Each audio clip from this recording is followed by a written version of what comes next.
Olá! Sejam muito bem-vindos a mais um episódio do podcast Se Faz Sentir. Faz sentido! Eu sou a Samara Santos. E eu sou a Vurjana Barcelos.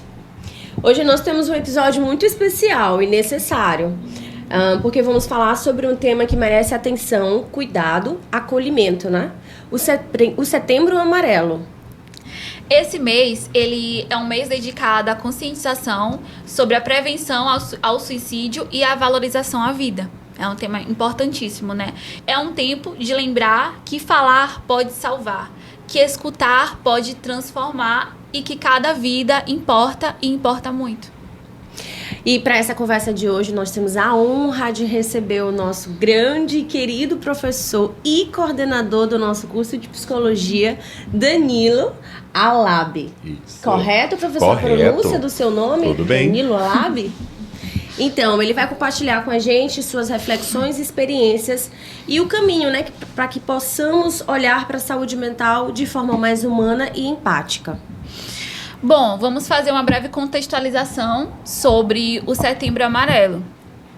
O Setembro Amarelo nasceu em 2015 com uma campanha nacional de conscientização, mas a sua origem ela vem de um movimento internacional, né, iniciado nos Estados Unidos em 1994, em memória a um jovem de 17 anos chamado Mike.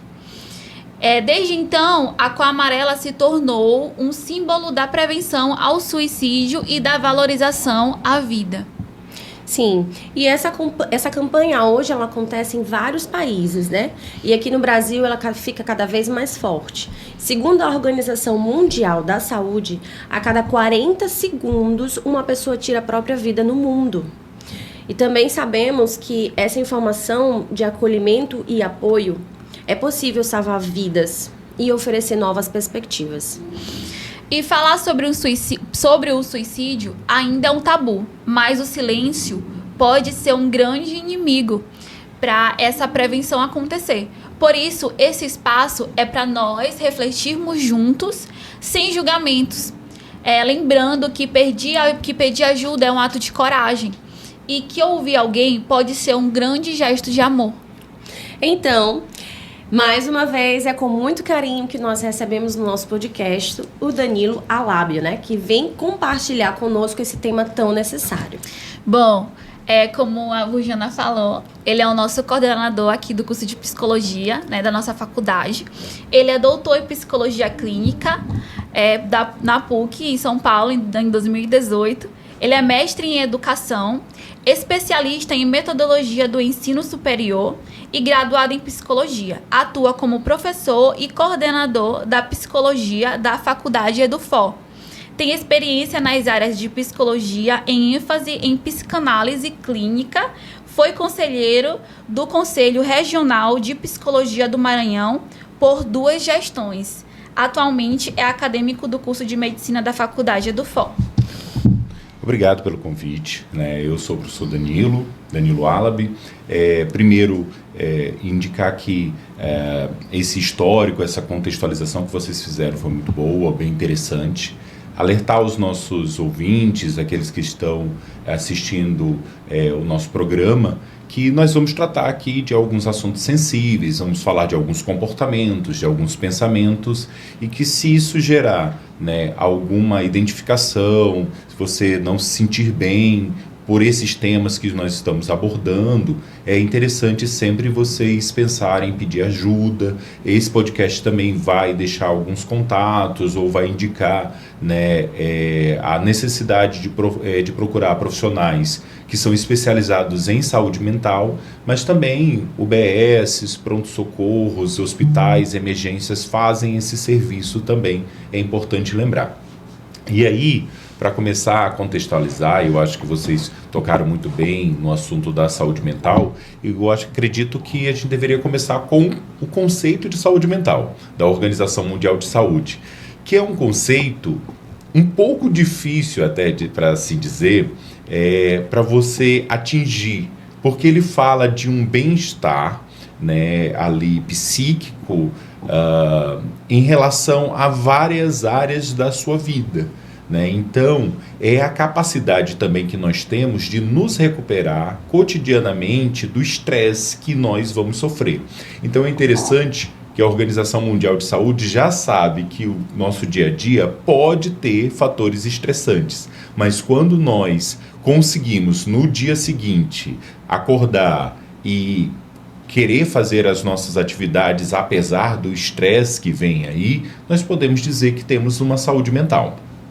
Então, o não acúmulo desse estresse é que faz a pessoa estar lá revigorada e aí ela está no patamar que, digamos assim, seja o equilíbrio. Perfeito. O estresse vai existir. Só que algumas pessoas, frente a esse estresse cotidiano, vão reagir de uma maneira muito maior, porque já estão sensibilizadas com algum transtorno ou algum tipo de adoecimento. E eu terei também pessoas que, frente a esse estresse, vão conseguir lidar e têm os seus mecanismos, né, de defesa para esses estresses, o lazer e toda uma bagagem para poder lidar com isso e estar recuperado na semana seguinte, no dia seguinte, para continuar. Entendi. É interessante, eu gosto sempre de destacar alguns pequenos comportamentos, né, que têm sido destacados pelos profissionais da saúde mental. Por exemplo, você que acorda todo dia e só consegue acordar se o seu despertador tocar, e tu acorda e tu já tem assim um mini ataque cardíaco, olha, eu preciso te dizer que talvez a tua saúde mental não esteja em dia, porque o ideal é que o teu sono seja reparador o suficiente para que lá no começo da manhã o cortisol, a melatonina alterem ali as suas proporções com as primeiras raios solares, começa a aquecer um pouco mais, tu começa a despertar naturalmente. Se você desperta naturalmente antes do despertador tocar, se você tem o seu ritmo de sono, né, com horas que você consegue se sentir descansado, isso é um bom indicativo que sua saúde mental está em dia. Agora, quando todo dia é uma batalha, você acorda com o despertador te dando um ataque cardíaco, você passa 10 minutos sentado na cama, meio que fazendo download da alma ainda, tentando entender onde é que você está, como é que você vai começar o dia, esses podem ser pequenos sinais que apontam que talvez o estresse cotidiano está acumulado e que você não está conseguindo se recuperar tão bem. Gente, ficar ouvindo aqui o professor Alab falando, né? Já é tão bom, parece uma aula, não tô com nem vontade mais de fazer a pergunta, é só deixar ele falando mesmo.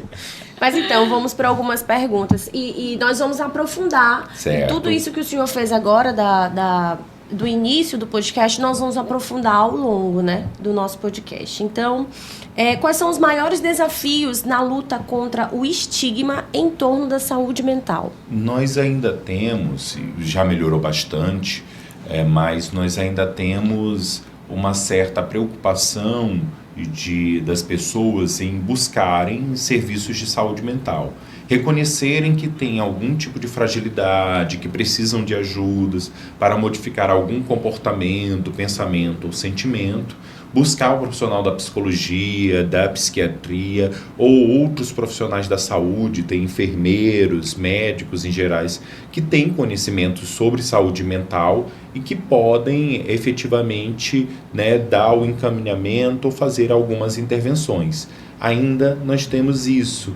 Está mudando porque o contingente de pessoas que nós temos com algum transtorno mental, a Organização Mundial de Saúde me coloca que até o final da década nós teremos 35% da população economicamente ativa com algum transtorno mental comum, que seria ansiedade e depressão principalmente.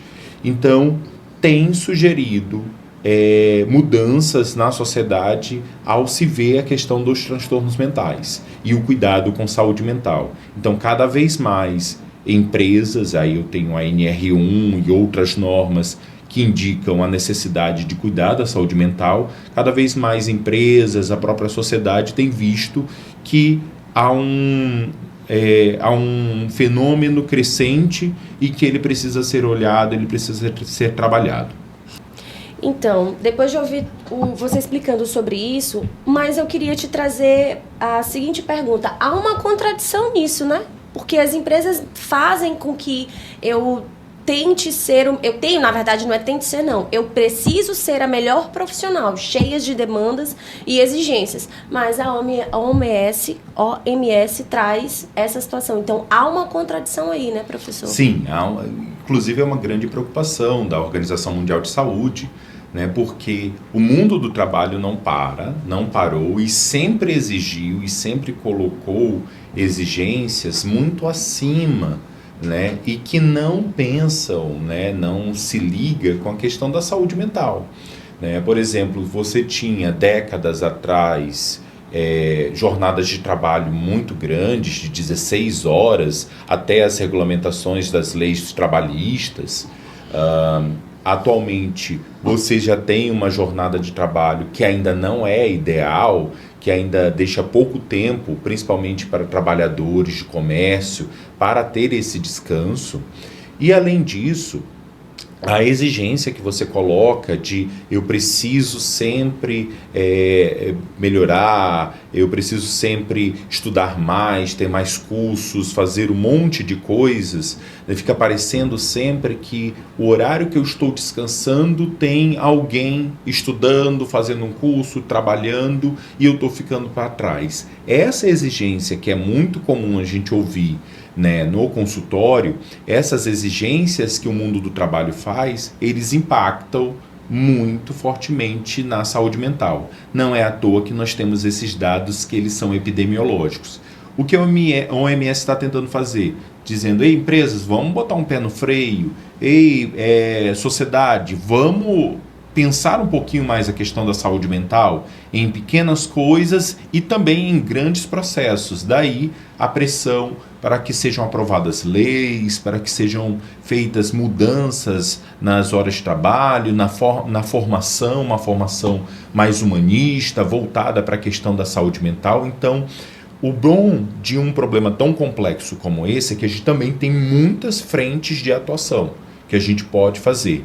Mas não tem uma única resposta fácil, até porque nós vivemos num contexto que é contraditório. Sim. Ele exige que você se preocupe com tudo isso e, ao mesmo tempo, cuide da sua saúde mental. A gente vive numa sociedade capitalista, né? A gente vive em uma disputa, como o professor falou. Enquanto eu durmo, eles estudam. Isso. Enquanto você dorme, eu já acordei 5 horas da manhã, já estou fazendo tudo. E a gente, às vezes, se sente até culpada. O senhor está falando e eu estou me encontrando nas suas falas. Tá fazendo sentido. Tá fazendo sentido. Porque é uma disputa social e uma disputa com a gente mesmo, né? A Sim. gente acorda, a gente já tem tanta coisa para fazer e quer fazer, né? E o conceito de saúde mental te exige uma reflexão de uma certa parada, de um certo...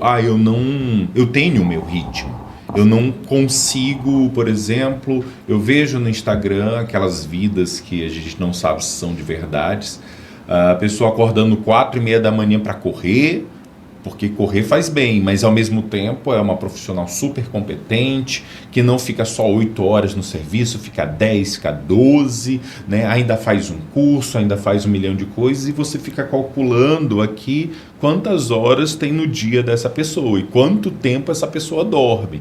Mas nas redes, principalmente, passa aquela ideia de que é fácil fazer isso.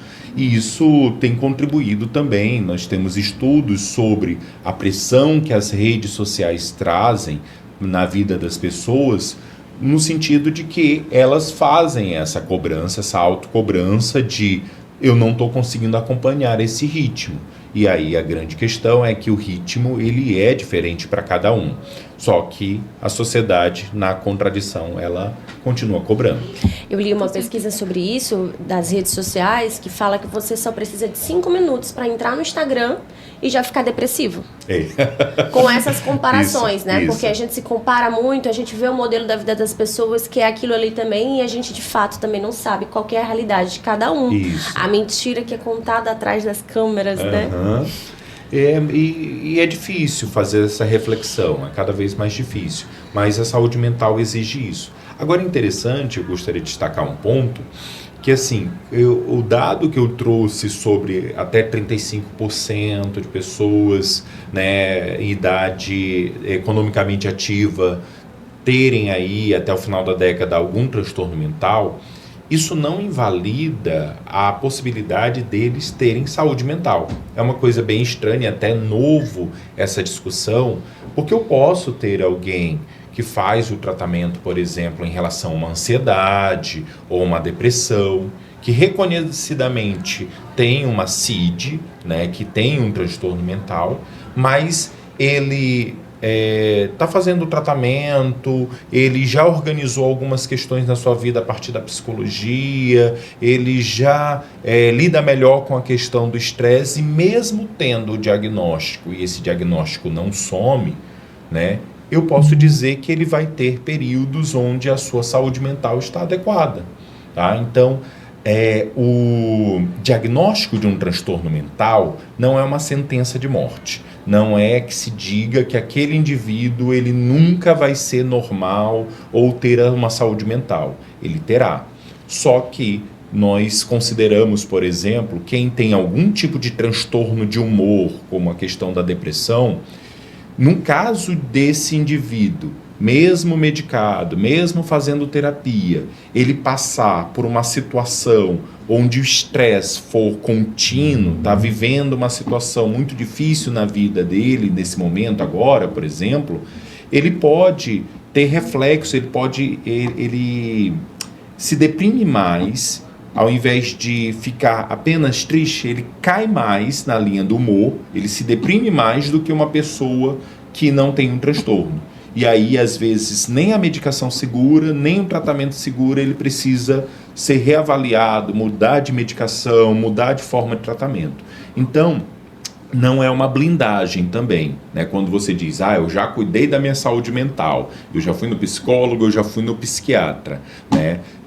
Isso não é uma blindagem para 20, 30, 40 anos, né? Você precisa continuar acompanhando, você precisa continuar consciente que, mesmo fazendo todos esses tratamentos, se você continuar com um estilo de vida muito estressor, não há medicação, não há tratamento que segure. Então, é mudança de vida, é mudança de hábitos mesmo.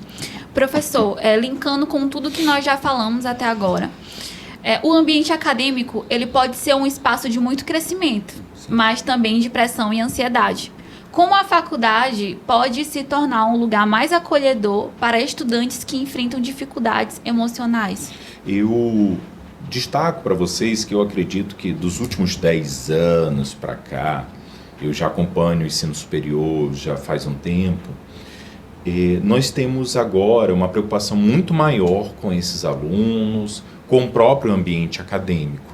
Foi-se a época que se dizia assim, quando eu fiz faculdade 10, 15 anos atrás, o professor não queria saber, dava zero, esculhambava todo mundo em sala de aula. Como ele não está mais lidando com crianças, mas com jovens adultos e até idosos, ele se sentia às vezes no direito de ir de uma forma mais grosseira com esses estudantes. Isso anos atrás. Hoje a gente quase não vê mais esse perfil de professor, porque nós treinamos muito, nós levamos muitas formas pedagógicas e didáticas de lidar, e nós temos, a partir do núcleo de atendimento psicopedagógico ao estudante, ao professor, nós temos vários espaços já constituídos na faculdade, né, que são espaços para que a gente possa refletir e tomar ações relacionadas à saúde mental desses jovens. Então, muitas das vezes, o que nós temos percebendo agora na nossa realidade é um jovem que ele já chega com os seus temores, com seus problemas, às vezes até com seus transtornos mentais, e a gente precisa adaptar e fazer com que o ensino superior não seja mais uma fonte de um estresse que não possa ser, como posso dizer, resolvido. Porque sim, nós temos aqui disciplinas que vão trazer a sua dificuldade, mas uma dificuldade planejada, né, organizada, para que aquele sujeito possa passando ponto a ponto por esses elementos, conseguiu obter o seu grau, o seu diploma. Mas ele não pode ser sentido como uma barreira intransponível. Então, quando o aluno ele me sinaliza como professor que aquilo está difícil, que aquilo ali não é possível naquele momento, eu vou buscar outra maneira de ensinar.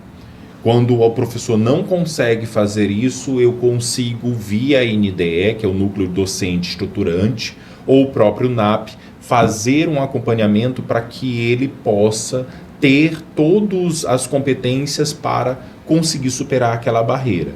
Reprovações podem até acontecer durante o curso, mas a gente não fica esperando que um aluno que reprovou, que ele reprove em 10, em 20, em 30, sem fazer nenhuma ação. Já no primeiro sinal que ele começa a faltar, já no primeiro sinal que ele tem uma nota baixa num semestre, a gente vai fazer um acompanhamento mais próximo. Isso tem garantido que esse aluno ele passe por esses momentos, né, de dificuldades e ele supere essas dificuldades.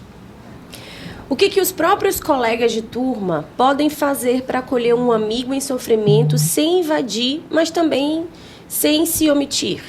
É interessante destacar o próprio conceito de personalidade, né, que seria um padrão consistente de pensamentos, sentimentos e comportamentos. Um psicólogo, um psiquiatra, eles são especializados em 1, 2, até 3 consultas, conseguir fazer um mapeamento, né, desses padrões. Mas nada melhor também do que as pessoas que acompanham no dia a dia, né, sejam familiares, sejam amigos, colegas de classe, que percebem comportamentos daquele indivíduo e conseguem dizer assim, esse é o normal dele, ele faz isso, ele faz aquilo.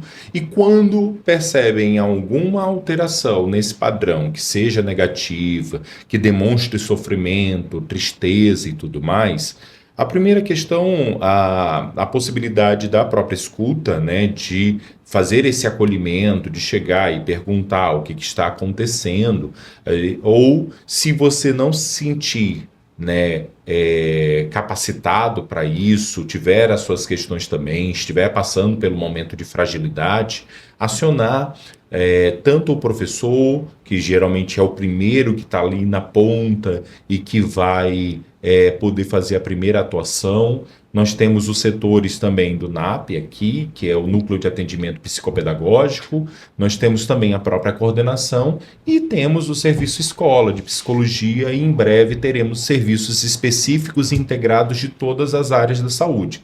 Então, nada melhor do que esses colegas de sala que convivem uns com os outros, que conhecem às vezes um pouco mais esses indivíduos, para darem um primeiro alerta, para chamar a atenção, para poder ir lá e fazer um acolhimento, e isso faz com que a gente possa agir de forma precoce, né? O ruim, como você coloca, é se calar, deixar isso acontecer, tá vendo que aquela pessoa todo dia tá chegando triste, tá indo embora mais cedo, tá chorando ali no banheiro, tá apresentando comportamentos que são autolesivos ou com muita desesperança nas suas falas, e deixar isso por isso mesmo. Então, é uma responsabilidade compartilhada que nós temos. Os nossos alunos, nossos professores, toda a nossa equipe, nós temos possibilidades, muitas possibilidades de atuação aqui.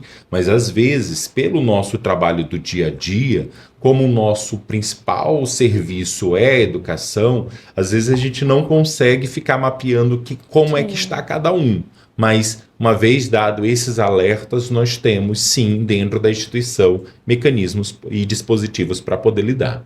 Trazendo de volta o assunto sobre a prevenção contra o suicídio, existem ainda muitos tabus e desafios em relação a esse assunto. Apesar dos avanços que já ocorreram, né, socialmente, porque o silêncio pode ser tão perigoso, professor, nesse contexto? Porque quem é da psicologia e da psiquiatria entende que todo transtorno mental, ele, na verdade, ele é uma exacerbação, ele é um prolongamento de comportamentos, pensamentos e sentimentos que acontecem cotidianamente. Então, Sim. na ansiedade, é normal sentir ansiedade. É um sentimento negativo, no sentido de que ele é experienciado de uma forma ruim, mas que ele é normal porque ele te prepara para um evento estressor. Sentir uma ansiedade com um objeto, uma apresentação de um trabalho, uma entrevista de emprego, ele é normal e te prepara para aquela situação. Sentir estados de ansiedade várias vezes por dia, por diversas coisas, já foge da normalidade e já impacta no cotidiano desse sujeito. Então, quando nós falamos do suicídio, do risco ao suicídio, nós estamos falando de, muitas das vezes, de condições associadas a algum transtorno mental. Não que todo indivíduo que pensa ou que realmente comete suicídio tenha um transtorno mental. Mas há na literatura uma ligação muito grande, por exemplo, com a depressão. Então, nós sabemos que o indivíduo que diz que está triste, ele deve ser acolhido, ele deve ser ouvido, ele já deve ser tratado ali, no sentido de tentar entender que queixa é essa, se é o sentimento normal da tristeza e se é possível, que tipo de modificações esse indivíduo pode fazer em seu ambiente, com as pessoas, para poder lidar com isso, ou se já é uma etapa daquilo que a gente vai chamar de transtorno depressivo maior ou persistente. Se esse indivíduo passar 15 dias ou mais triste, né, com ou sem um objeto, porque perdeu alguém, porque alguma coisa aconteceu, mas ele ficar triste todos os dias, a maior parte dos dias, e não conseguir alterar esse humor, vem alguém que ele gosta, chamam para fazer alguma atividade, ele não consegue sair desse humor rebaixado, ele pode estar apresentando um dos primeiros sinais da depressão. E nós sabemos que quem tem um transtorno depressivo, a estatística me coloca que, em muitos casos, eles podem chegar na ideação suicida, que ela é um episódio que pode durar poucos minutos até horas, em que o indivíduo começa a planejar ou realmente executar comportamentos autolesivos. E nós entendemos que, então, esse indivíduo depressivo, que ele pode manifestar a ideação suicida, nessa ideação suicida ele pode realmente ir a vias de fato. Então, quando ele já diz que está triste, né, quando ele já apresenta os primeiros sinais, a gente já trata ele, já atende ele com a gravidade que precisa ser tratada, pensando que aquilo ali, sem tratamento, pode chegar na ideação. Agora, o indivíduo que manifesta a ideação e não tem outras características associadas também precisa ser ouvido. Não pode mais ter aquele estigma de dizer, não, está só querendo chamar a atenção. Não, isso aí é porque é mimado ou porque tem tal ou tal característica. Não. Toda ideação, todo discurso voltado ao comportamento autolesivo, ele é um potencial para se tornar uma situação de gravidade. Professor, eu estava assistindo uma entrevista com um psicólogo, né? E ele acaba falando que, porque na maioria das vezes são as mulheres que elas tentam suicídio e não conseguem, mas a maioria, segundo algumas pesquisas, né, que ele falou nessa entrevista, e a maioria das pessoas que conseguem executar, né, o suicídio em si, elas são do gênero masculino. E aí ele traz essa questão de gênero nessa entrevista e fala que as mulheres, algumas pessoas falam que as mulheres é porque elas querem chamar a atenção e não conseguem concluir, né? Então, ele acaba falando que se a pessoa está tentando cometer o suicídio, é realmente uma pessoa que está precisando de atenção. Ela precisa ser observada, ela precisa ser ouvida. E muitas das vezes, quando essa pessoa vai falar com a rede de apoio dela, as pessoas, a primeira coisa que ela fala, não vai fazer essa besteira. E aí acaba que se torna um tabu justamente por isso, porque a pessoa... porque, por exemplo, a rede de apoio ela vai falar o quê?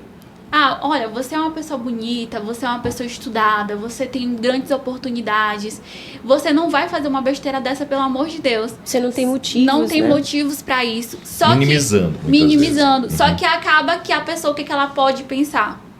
Eu tenho tudo isso, a minha vida, ela tem grandes oportunidades, eu tenho grandes pessoas ao meu redor, pessoas que me amam, mas mesmo assim a minha vida é horrível. E ela acaba não conseguindo mais expressar, ela se fecha. Em vez de ajudar, isso acaba prejudicando o processo de buscar ajuda. Perfeito. Inclusive, essa questão dos dados de gênero realmente não tem, é interessante o psicólogo ter trazido, e interessante ter destacado que muitas das vezes uma rede de apoio mal estruturada pode gerar uma nova violência aí, né, para essa pessoa, no sentido de que ela chega lá no local especializado e não consegue atendimento.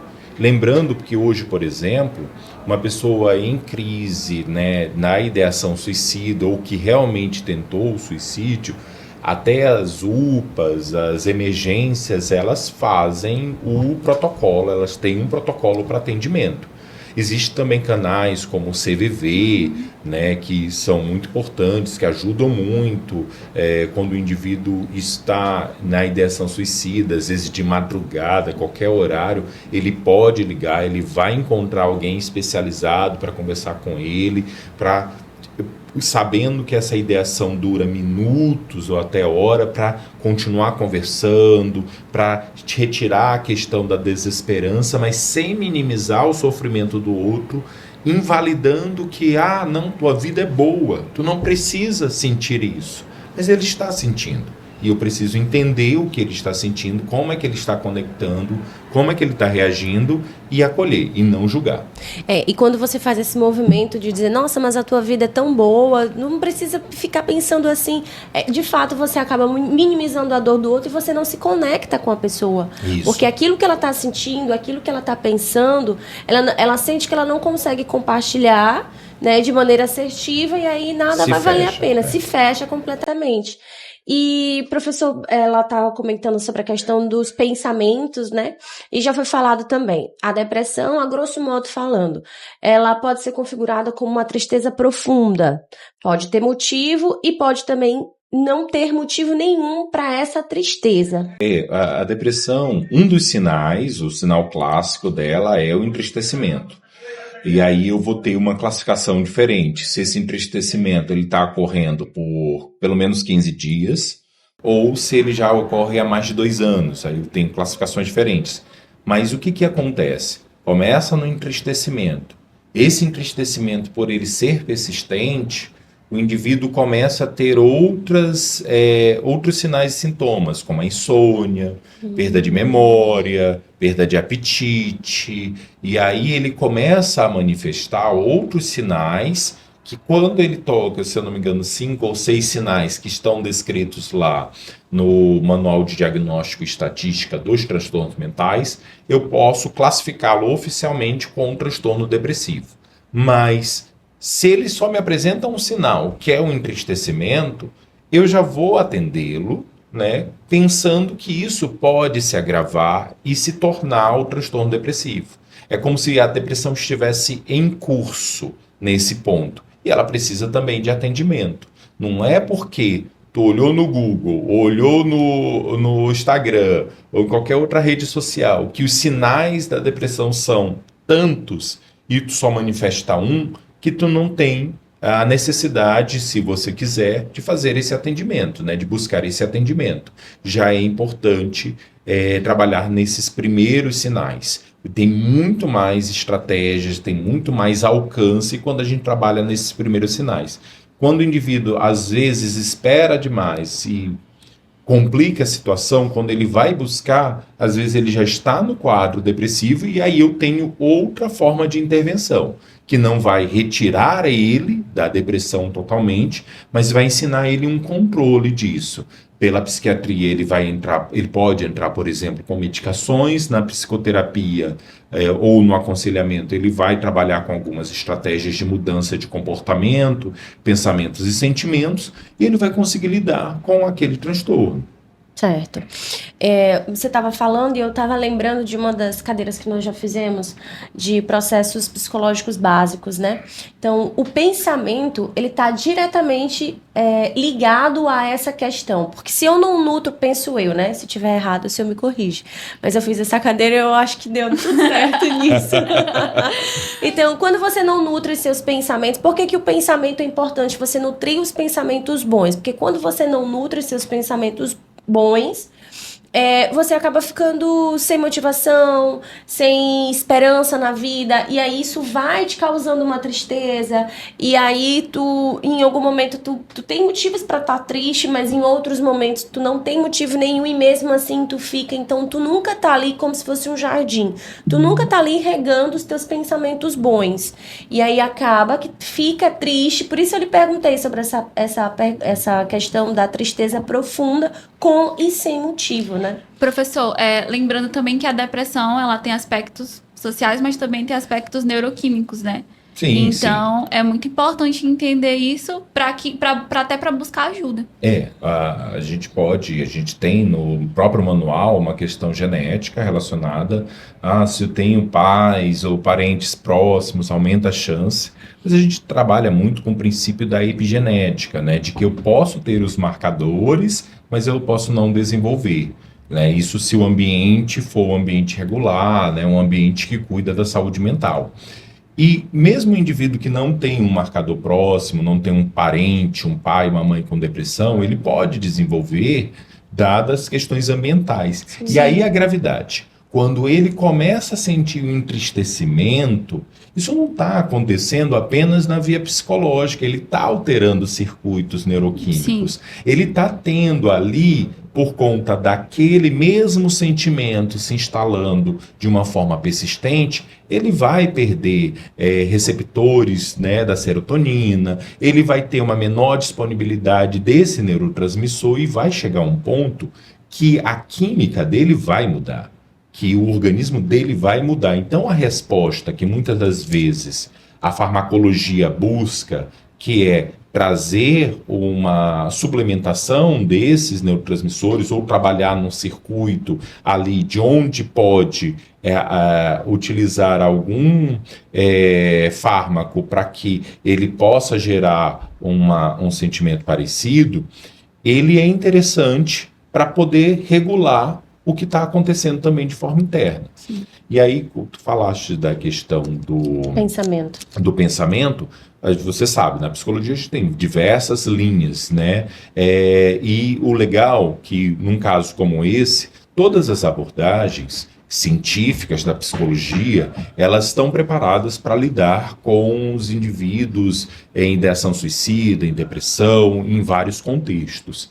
Existem linhas que focam mais na questão do pensamento, como a TCC, tem uma teoria muito boa relacionada, as abordagens humanistas, psicologia positiva, vão poder, por exemplo, vão endossar essa tua fala e dizer, sim, eu preciso trazer para esse indivíduo, retirar esses pensamentos de desesperança e trazer pensamentos, modificar esses pensamentos. Outras linhas vão ser mais diretivas, vão trabalhar direto com comportamento, não vão focar tanto a questão do pensamento, mas essa maneira que você resumiu, ela é uma possibilidade, existem psicólogos especializados nessa possibilidade e funciona, dá certo, tem uma intervenção.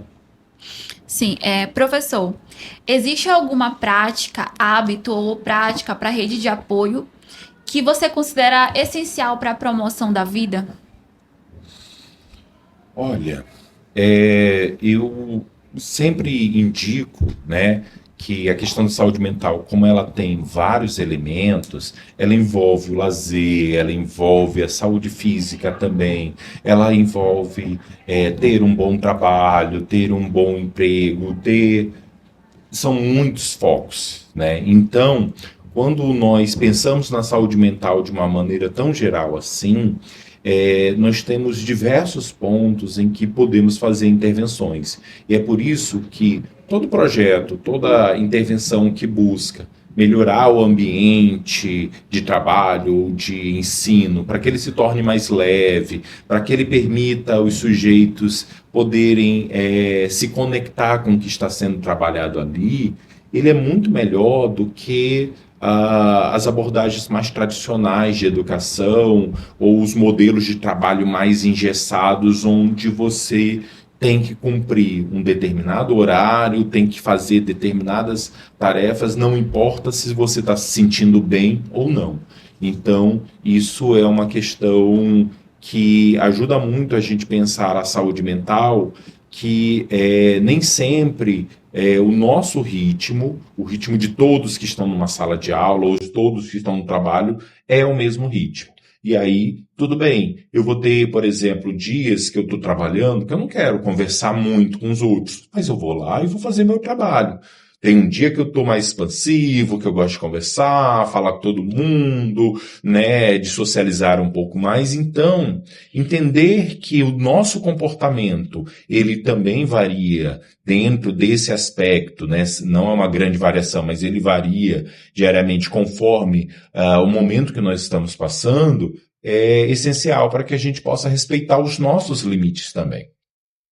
Sim. Muito bem. Teve um congresso que eu ouvi falar, na verdade, né, de uma pessoa que eu estava conversando e ela falou que teve um caso específico lá que ela viu que ela achou interessante. Justamente por isso essa pergunta, né? Como a pessoa ela deve agir como rede de apoio para a promoção da vida. Porque existia uma mãe que tinha um filho que estava nesse processo de pensamentos suicidas. E aí ele escreveu várias cartas e entregou para o amigo dele. O amigo dele não soube o que fazer e entregou para a mãe. E a mãe não soube o que fazer, não conversou com o filho sobre. E o que ela fez foi sufocar o filho dela. Ela dormia com ele, saía com ele, buscava, deixava. Então, às vezes, muitas pessoas elas não sabem como reagir nesses momentos. Isso. A gente não tem tanto uma educação para essas questões e às vezes chega no momento que não tem jeito, a gente vai precisar de um especialista, né, que possa ajudar a pensar essa intervenção e tudo mais. Então, procurar ajuda, saber que existe uma rede de apoio pública, saber que existe também as próprias faculdades onde tem cursos de psicologia, né? Todas elas têm um serviço escola, é obrigatório ter o serviço escola. Então, existem muitas possibilidades hoje, né, mais do que antes, para vocês cuidarem da saúde mental, darem os alertas necessários e, não sabendo como agir, aprender como agir. Tá? Porque é importante ofertar um apoio que seja qualificado. Isso que o professor está falando em relação à questão do serviço escola é importante todos nós sabermos, né? Todas as faculdades que estão próximas a vocês, elas têm esse direito, na verdade, esse dever de promover esse serviço escola. O que é o serviço escola? É onde os alunos, quando já estão em um período próprio para trabalhar com toda a comunidade próxima, oferece esse serviço na parte social, não é isso, professor? E aí eu tenho sempre, os alunos estão sempre orientados por um profissional, né? A gente tem a figura do supervisor e muitas faculdades têm inovado, a EduFó é uma delas, em ter o plantão psicológico. A maioria das vezes a gente tem um atendimento que é agendado. Mas é possível também, se for uma questão, né, emocional, você chegar e solicitar um atendimento de urgência ou emergência. E aí aqui é feito os primeiros trâmites relacionados a isso. Volto a dizer também, as UPAs, se você lê o que está preconizado nas políticas de saúde mental, as UPAs, elas também configuram um dispositivo interessante para poder lidar com pessoas que estão em ideação suicida, estão com crises, né, porque elas também têm um manejo adequado. Certo. E o importante destacar que o preço é bem acessível, né? Sim, das clínicas escolas. Isso. Então, você que está em casa, que sente vontade de fazer uma terapia, que está disponível, mesmo que esteja cheia de tabus, mas venha fazer parte desse serviço social, vem experimentar, é um preço acessível, vale a pena, e aí você fica com sua saúde mental em dias, né? Eu acredito que se faz sentido. Então, se você tá em casa, você sentiu vontade, pode vir até a Faculdade EduFor, que nós estamos aqui. Para isso. Até nós que somos os alunos, a gente também tem esse serviço, então venha, vai fazer sentido para você. É muito importante a gente se ver, se analisar e, de alguma forma, tentar se saber se nós estamos nesse sofrimento psíquico, né? Como foi falado durante esse episódio do podcast. Então, se analise, não deixe para depois, priorize a sua saúde mental, que é muito significativo. Exatamente. Professor, que mensagem você deixaria para aqueles que querem ajudar, mas não sabem como, né? Quais seriam os primeiros passos para oferecer um apoio genuíno? A gente sabe que isso já foi colocado, né? Mas assim, de uma forma bem breve. Eu diria fazer o acolhimento, acolher. O acolher significa ouvir sem julgamentos, tentar se colocar no lugar do outro, e se você não souber responder, ou mesmo tiver dificuldades, inclusive para ouvir, dada a carga emocional ou a ligação muito próxima, acolher também significa, né, você buscar junto com aquela pessoa que está fragilizada um lugar de cuidado. Então, buscar as faculdades, os serviços de referência, pegar na mão mesmo e levar e dizer, olha, eu vou contigo, ou eu agendo para você, porque nesse momento em que as pessoas estão mais fragilizadas, muitas das vezes, até mesmo coisas que parecem muito simples, como ligar e agendar para um serviço que está disponível, que tem está aberto para a população, às vezes é difícil. Então, a questão do acolhimento eu acho que é essencial. Claro, nem todos vão ter técnica ou vão ter mesmo a capacidade de suportar essas histórias, principalmente quando são de pessoas muito próximas. Então, a gente desaconselha que você sozinha tente saber de tudo isso e guardar para si, como se tornando o único vínculo, única porta de abertura que aquela pessoa em dificuldade esteja tendo, né? Que você guarde para si isso, que você não indique, por exemplo, esse indivíduo para buscar um acompanhamento, porque vai gerar sofrimento, vai gerar uma responsabilidade muito grande para você em relação ao que esse indivíduo, né, pode mais à frente fazer. Então, é bem interessante que esse acolhimento ele seja feito e sempre conectado com aqueles profissionais de saúde que podem ajudar. Certo. Para encerrar, se o senhor pudesse deixar uma dica de ouro sobre o cuidado com a saúde mental para todos nós, qual seria? Eu vou jogar uma bem polêmica. Ai, meu Deus. Bem polêmica, gente. Isso fica para outro episódio. É bom, é um episódio assim, que deixa para os próximos algumas coisas, né? Reduz a quantidade de café. Por que eu vou falar disso? Sim, o café, você pode pesquisar, né? Ele não te dá mais energia. Ele mascara o teu cansaço.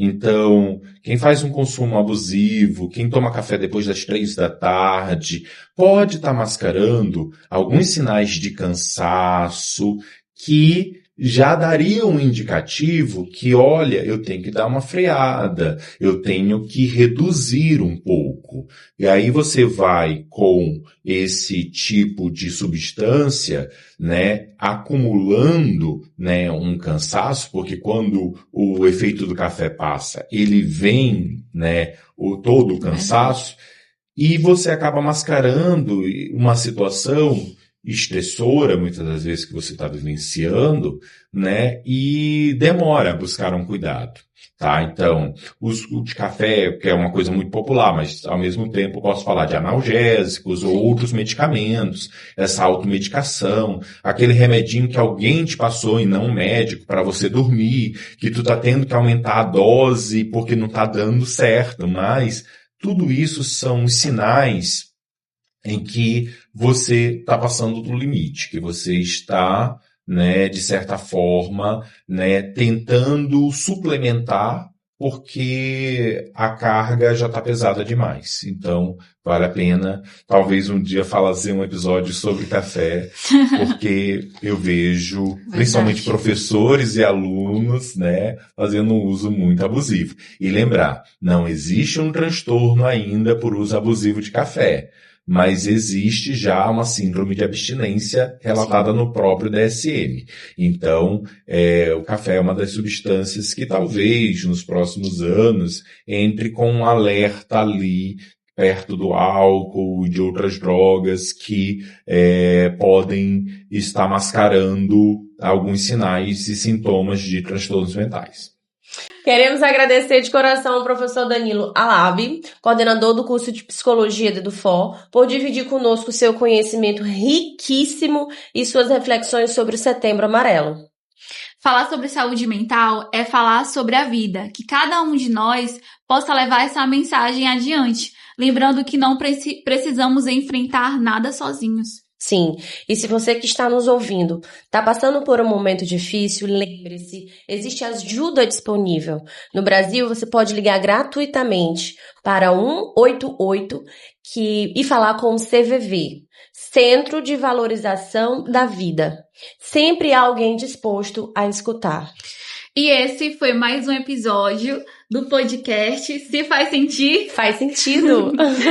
Então, compartilhe, converse sobre esse tema, não entenda ele como um tabu e que, na verdade, pode ser um canal de acolhimento para a sua vida. E até o próximo episódio. Tchau!